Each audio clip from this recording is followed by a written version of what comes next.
সাজানো গোছানো ঘর যেমন দেখতে ভালো লাগে, তেমনি রান্নাঘর গোছানো পরিষ্কার পরিচ্ছন্ন থাকলে আমাদের অনেক বেশি ভালো লাগে। নমস্কার বন্ধুরা, তোমরা সবাই কেমন আছো? আশা করছি তোমরা সবাই খুব ভালো আছো। আজকে সকালটা শুরু করছি আমার ঘর গোছানো থেকে। অ্যাকচুয়ালি আজকে বারে শনিবার, আর আজকে রান্নার তেমন ঝামেলা নেই, তাই নিরামিষ রান্না হয় আমাদের। আর সেজন্যই আমি আজকে বেছে নিলাম যে আমার রান্নাঘরটাকে সুন্দর করে পরিপাটি করে গুছিয়ে নেব। প্রথমেই সকালের টিফিন রুটি বানিয়েছিলাম, আর এই যে দেখেছো এখানে রুটি বেলা হয়, এটার কী অবস্থা, এটাও ধুয়ে নেবো। আর একটা গামলাও আমি নিয়ে নিলাম, যা যা ধুইবো ওর মধ্যে নিয়ে নেব। তারপরে মেয়েকে টিফিন খাইয়ে পরিয়ে নিয়েছি। আর জানো তো, আমরা যখন রান্নাঘরটাকে ক্লিন করি তখন রেগুলার তো ক্লিন করা হয়, কিন্তু ভিতরের নোংরাগুলো যেগুলো থেকেই যায় বা যেগুলো আমরা ব্যবহার করি না সেগুলো আর বের করা হয় না বা পরিষ্কার করা হয় না। তাই মাসের একটা দিন আমি এভাবেই ধরে রাখি যে কি সেগুলোকে আমি একটু ক্লিন করব। তো আমার গত মাসে পরিষ্কার করা হয়নি, তাই একটু চাপের সৃষ্টি হয়ে গেছে। যাই হোক, আজকে এগুলোকে পরিষ্কার করব। মেয়েকে খাইয়ে পড়তে বসিয়ে দিয়েছি, আর তার সাথে আমি এখন দুধটাও জাল দিয়ে নিচ্ছি। দেখো, নিয়ে এগুলো বের করে নিচ্ছি। আর দুধ জাল দেওয়াটাও আমার খুব সমস্যা হয়ে দাঁড়ায় যে এখানে থাকবো, তাই দুধ জাল দিতে দিতে আমি প্রায়শই এখানে কিছু না কিছু কাজ করতে থাকি। ক্লিন করার ব্যাপারটা নিয়ে আমরা অনেক সময় নাজেহাল হয়ে যাই, কিন্তু আমার মতে সপ্তাহের নয়, মাসের একটা দিন দেখে নাও, দেখবে যখন বিশেষ করে গ্রসারি আইটেমগুলো তোমরা বাজারগুলো দিয়ে রান্নাঘরটাকে গুছিয়ে নেবে, সেই সময় কিন্তু ভালো হয়। আমার যেহেতু বেশ কিছুদিন আগে গ্রসারি কেনা হয়েছে, আর এই ভিডিওটাও আমার বেশ কয়েকদিন আগে কিন্তু শ্যুট করেছি। বললাম না শনিবার, আর আজকে তো অনেক দিন পেরিয়ে এসেছি, তাই আমি ভাবলাম এই সময় গুছিয়ে নিই। আর আগের মাসে তো গুছানো হয়নি, আর যেগুলো আমার ধোয়াধুয়ি করতে হবে সবই গামলায় এখন নিয়ে নিচ্ছি। যাই হোক, কিছু দামি জিনিস নাই বা থাকলেও আমার রান্নাঘরে নিউ স্টাইল বা এখনকার মডার্ন যুগে অনেক কিছু রান্নাঘরে থাকে, সেইগুলো নাই বা থাকলেও যা থাকলেও আমাকে সেগুলো যদি একটু সুন্দর করে গুছিয়ে পরিষ্কার পরিচ্ছন্ন করে রাখি, তাহলে কিন্তু আমার মনের শান্তিটা নেই। তাই সেটা নিয়েই আমাদের সন্তুষ্ট থাকা দরকার। ইনফ্যাক্ট যা যা রয়েছে আমি সেগুলো নিয়েই গুছাবার চেষ্টা করি, আর সেটাও আমার বেশ মনের শান্তি। যা আছে আমার খাবে সেটা নাকি? সাজানো আর সেটা পরিচ্ছন্ন সব থেকে ভালো। যাই হোক, নিয়েছিলাম এবং দুপুরে খাবার খাওয়া হয়ে গেছিলো। তারপর বড়মশাই ডিউটি থেকে এসেছিল আর মেয়ে দই খেতে খুব ভালোবাসে, তাই ওকেও খাইয়ে দিয়েছিলাম। দেওয়ার পরে তার বেশিক্ষণ রেস্ট নিয়ে সকালে এগুলো পরিষ্কার করবো বলে বের করেছিলাম, কিন্তু ওই যে রান্না খাওয়া দাওয়ায় আমার সময় চলে গেছে, তাই বিকালে এগুলোকে নিয়ে বসেছি। ইনফ্যাক্ট আমার যখন কোনো কিছু শখের জিনিস বা বাগান বলো, ঘর গোছানো বলো, সকালে আমার ঠিক সময় হয়ে ওঠে না, বিকেলটাই আমার কাছে মোক্ষম সময় হয়। তাই এই সময়টায় আমি বসে না থেকে হয় কোনো কিছু ঘর পরিষ্কার বা কোনো কিছু DIY এগুলোই বানাতে থাকি, যাতে আমার ছোট্ট ঘরটাকে একটু সুন্দর করে পরিপাটি করে রাখতে পারি আর সাজিয়ে গুছিয়ে রাখতে পারি। জানো তো, এই যে নীল রঙের ব্রাশটা দেখতে পাচ্ছ, এটা 10 টাকা দিয়ে পাড়ার দোকান এসেছিলো, সেখান থেকে কিনেছিলাম। ফেরিওয়ালা দোকানদারের কাছ থেকে আমি কম বেশি একটা দুটো কিছু কিনতে চাই, 10 টাকার জিনিস আমি যদি একটা জিনিস কিনি, ওদের তার থেকে লাভ যদি হয় সারাদিনে ওদের চলে যায়। এছাড়া আমি সারাদিনে অন্যান্য কিছু খরচ করা থেকে ঘরের জন্য যদি একটা দুটো 10 থেকে 20 টাকার করে জিনিস কিছু নিই, তাহলে কিন্তু আমারও ঘরে একটা সময় অনেক কিছু জিনিস কেনা যায়। একসাথে অনেক কিছু না কিনে সময়ের সাথে সাথে একটা দুটো করে যদি কিনতে পারি মাসে বা দিনে, তাহলে কিন্তু বেশ ভালো হয়। বড় কিছু জিনিস হলে আমি মাসে চেষ্টা করি একটা কিনতে। যাই হোক, এইটি দেখো আমার পুরো এগুলো ক্লিন করা হয়ে গেছে, আর এই জায়গাটা পরিষ্কারও করে নিয়েছি। আমি এগুলোকে জল ঝরাতে দিচ্ছি, তো এগুলো একটু শুকিয়ে গেলে যেহেতু ভিজে রয়েছে, তারপরে শুকনো কাপড় দিয়ে এগুলোকে মুছে নেবো। জানো তো, সামান্য ছোট্ট রান্নাঘরটাকেও যদি পরিষ্কার পরিচ্ছন্ন রাখা যায়, তাহলে কিন্তু সেটা শান্তির জায়গা হয়ে যায়। আর সুন্দর করে যদি একটু পরিপাটি করে গুছিয়ে রাখি, তাহলে কিন্তু বেশ ভালো লাগে। আর এই যে কাপ প্লেটগুলো এখন নিয়ে নেব, এগুলো ওখানে আর নিয়ে যায়নি, কলতলায় আর পরিষ্কার করতে নিয়ে যায়নি। তো যেহেতু ওখানে প্রচণ্ড পরিমাণে এখন মশা, আর ওইগুলো করতে গিয়ে না আমার এই দিনে প্রচণ্ড পরিমাণে গরম পড়েছিল। তো যাই হোক, ওখানে তবু একটু হাওয়া বাতাস ছিল, কিন্তু এইগুলো নিয়ে যেতেও ভয় লাগছিল, এতটা দূর বয়ে বয়ে নিয়ে যাব, তারপরে ওখানে যদি ঠোকা লেগে ভেঙে যায়। তাই এখানে সাবধানবশত কিছু কিছুটা পরিষ্কার করে নিচ্ছি। আর এগুলো বলি, এগুলো অনেক দিনের প্লেট, আমি দিয়ে আসা থেকে দেখছি, তাই আমি চেষ্টা করি, এগুলো সবসময় তো ব্যবহার করা হয় না, আমি চেষ্টা করি সমস্ত কিছু পরিষ্কার পরিচ্ছন্ন করে গুছিয়ে রাখতে। মানে যদি আমরা বছরে আমরা ভাদ্র মাসে বেশিরভাগ পরিষ্কার করি, কিন্তু আমি এখন মাসে একবার করার চেষ্টা করি। হয়তো এই প্লেটগুলো সবসময় করি না, কিন্তু ক্লিনগুলো আমি মাসে একবার করার চেষ্টা করি। আর এটা হচ্ছে মাসের প্রথম দিকে রেখে দিলে সব থেকে ভালো হয়। মানে আমি চেষ্টা করি প্রথম সপ্তাহে, তাহলে কি বলতো আমার ধরা বাঁধা থাকে যে আমি এইগুলো আমার করা হয়ে গেছে। তো প্রথম সপ্তাহে শনি রবিবার দেখে বেশিরভাগটা চেষ্টা করি, যেহেতু মেয়ে স্কুল ছুটি থাকে আর একটু তাড়াহুড়োটাও কম থাকে। স্কুলের তাড়াহুড়ো থাকার জন্য আমরা অনেক কিছু জিনিস করতে চাইলেও কিন্তু করে উঠতে পারি না। যাই হোক, আমরা বলি যে কথায় আছে না যে রান্নাঘরে মা লক্ষ্মীর বাস, আবার অনেকে বলে রান্নাঘর দিয়ে নাকি মা লক্ষ্মীর প্রবেশদ্বার।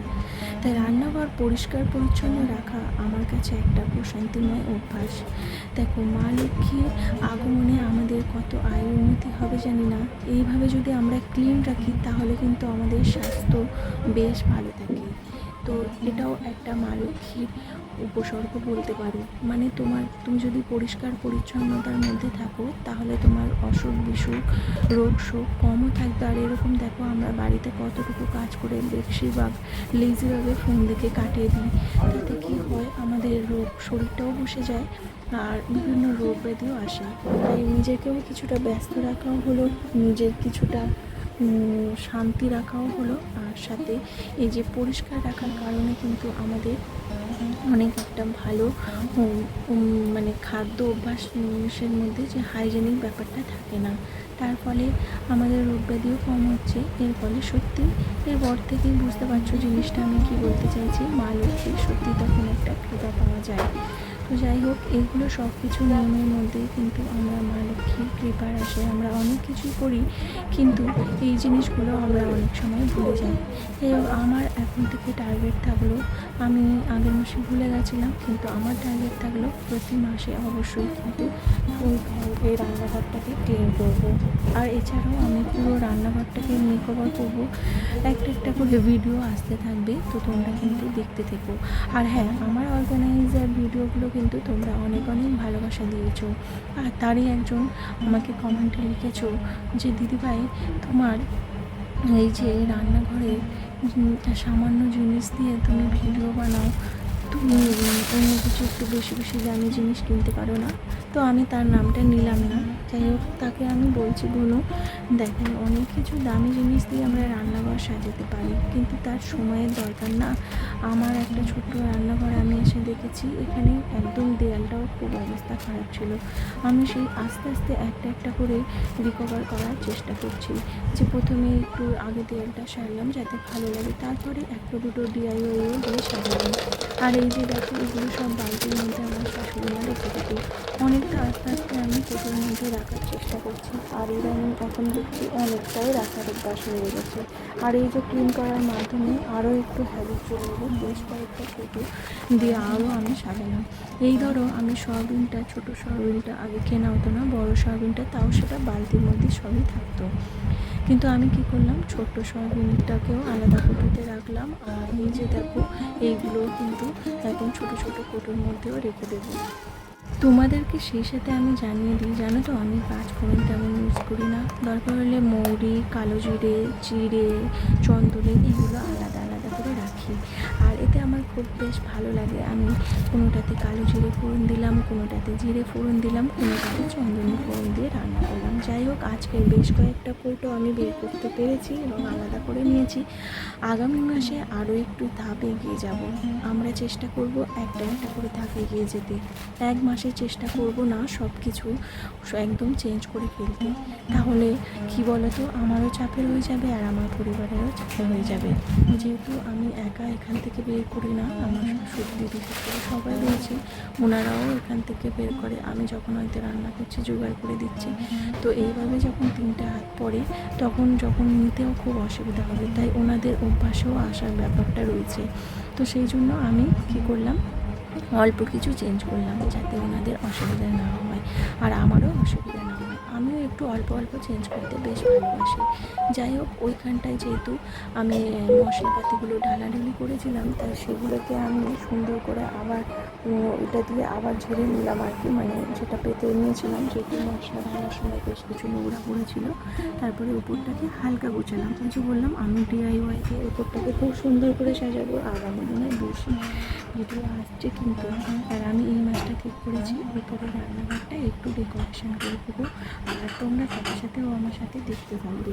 যাই হোক, সকালের অভ্যাসের মধ্যে আমি যে ভালো অভ্যাসগুলো বেছে নিয়েছি সেগুলো তো আমার মনের একটা শান্তি, সাথে এই যে রান্নাঘরটাও কিন্তু একটা শান্তির জায়গায়, যেখানে কিনা আমরা 4টে বেলায় এসে খাবারের জোগাড় করি। জায়গাটা একটু না গোছালে হয়। তোমরা হয়তো অলরেডি দেখেই নিয়েছো, আমি যেহেতু সকালে করেছিলাম আবার বিকালে করেছি, আর সেদিন আর সময় হয়নি, এটা আবার তারপরের দিন। তো তারপরের দিন আবার এটাও বিকেলবেলায় করছি, সকালে একদমই সময় থাকে না। আর এবার যে বাদ বাকিগুলো একটু মানে গুছানোর ছিল সেগুলোই এখন গুছিয়ে নিচ্ছি। তো ক্লিনটা তো করে রেখেছিলাম সেটা দিনের দিন, বাট এখন বেশ একটু সুন্দর করে গুছিয়ে নিচ্ছি।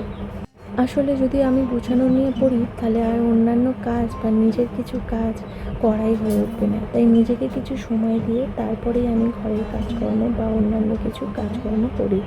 আর আজকে যেমন সকালের ব্লগ আর কোনো কিছু করিনি, যেহেতু আমার রান্নাঘরটা গোছানো হয়নি, তার মাথার ভিতরেই হচ্ছিল। আর আজকে আমি দেখো 2 থেকে 3 দিন মতো সময় নিয়ে তোমাদের এটা শেয়ার করতে পেরেছি। অন্যান্য দিন হলে কী হয় বলো তো, আমি ভিডিও না করার থাকলে আমি অল্প অল্প করে গুছাতাম।